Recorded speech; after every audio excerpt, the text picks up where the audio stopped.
नमस्कार। गणतंत्र दिवस के अवसर पर दिल्ली के मुख्यमंत्री अरविंद केजरीवाल ने दिल्ली सचिवालय में झंडा फहराकर गणतंत्र दिवस की शुभकामनाएं दी और उन्होंने कहा कि जो विगत 50-60 सालों में नहीं हुआ है वो दिल्ली सरकार कर रही है और यहाँ पर शिक्षा के क्षेत्र में अभूतपूर्व कदम उठाया गया है। वहीं अगर देशवासी सुभाष चंद्र बोस और भगत सिंह को याद कर रहे हैं, उनके जो भी कल्पना उन्होंने किया था उसे पूरा करने की कोशिश की जा रही है। आइए देखते हैं कहां से पहुंचे। दिल्ली के मुख्यमंत्री अरविंद केजरीवाल ने दिल्ली सचिवालय में आयोजित गणतंत्र दिवस समारोह के दौरान राष्ट्रीय ध्वज फहराकर देशवासियों को शुभकामनाएं दी। इस दौरान सीएम अरविंद केजरीवाल ने कहा कि आज़ादी के 70 साल के बाद से ही सही दिल्ली सरकार बाबा साहब अंबेडकर और भगत सिंह के सपनों को पूरा कर रही है। बाबा साहब का सपना था कि इस देश की हर बच्चे को अच्छी शिक्षा मिलनी चाहिए, लेकिन आज़ादी के 75 साल बाद भी उनका सपना पूरा नहीं हुआ। मुझे खुशी है कि बाबा साहब का सपना पूरा करने के काम दिल्ली से शुरू हो गया है। दिल्ली सरकार ने पिछले 7 सालों में शिक्षा के क्षेत्र में क्रांतिकारी काम किए। सरकार बनते ही हमने शिक्षा का बजट बढ़ाकर 25% कर दिया। सारे स्कूलों को इनका इंफ्रास्ट्रक्चर ठीक करने का काम शुरू किया।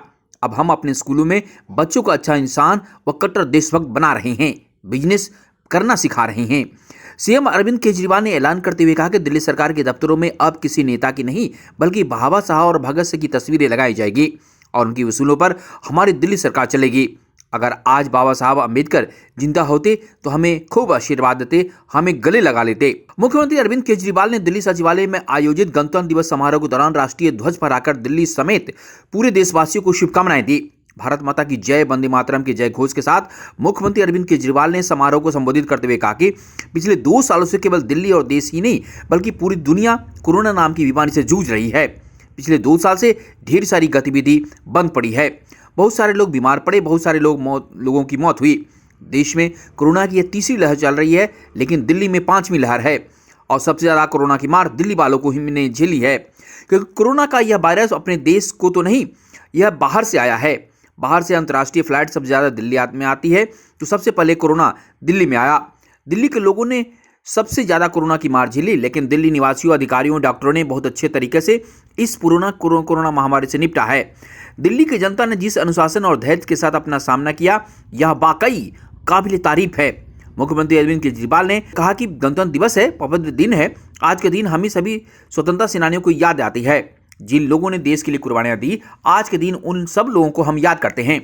किसी भी स्वतंत्रता सेनानी के योगदान और उसके शौर्य की कम नहीं आंका जा सकता। हर एक ने अपने अपने स्तर पर खूब कुर्बानियां दी, खूब संघर्ष किया, लेकिन 2 स्वतंत्रता सेनानी ऐसे थे जिनसे मैं सबसे ज्यादा प्रभावित हूं। मैं समझता हूं कि वे वाकई सब में एक हीरे की तरह चमकते हैं। एक बाबा साहब अंबेडकर, डॉक्टर अंबेडकर, और दूसरे शहीद आजम भगत सिंह। दोनों के रास्ते अलग थे, लेकिन दोनों की मंजिल और सपने एक थे। बाबा साहब अंबेडकर ने बहुत संघर्ष किया। आइंस्टाइन ने एक बार महात्मा गांधी के लिए एक बार कहा था कि आने वाली पीढ़ियां यकीन नहीं करेगा कि कोई ऐसा व्यक्ति हाड़ मांस में इस पृथ्वी पर कभी पैदा हुआ था। मैं जितना ही बाबा साहब के जीवन और संघर्ष के बारे में पढ़ता हूं, उतनी ज़्यादा मुझे लगता है कि आइंस्टाइन की यही लाइन पूरी तरह से बाबा साहब अंबेडकर पर भी लागू होती है। मैं जितना ज़्यादा पढ़ता हूं, मुझे यकीन नहीं होता कि कभी ऐसा व्यक्ति पैदा हुआ था, इतना संघर्ष कर सकता है और इस किस्म का काम कर सकता है। इस खास मौके पर देशवासियों को गणतंत्र दिवस की ढेर सारी शुभकामनाएं। दिल्ली से मानवेंद्र की रिपोर्ट।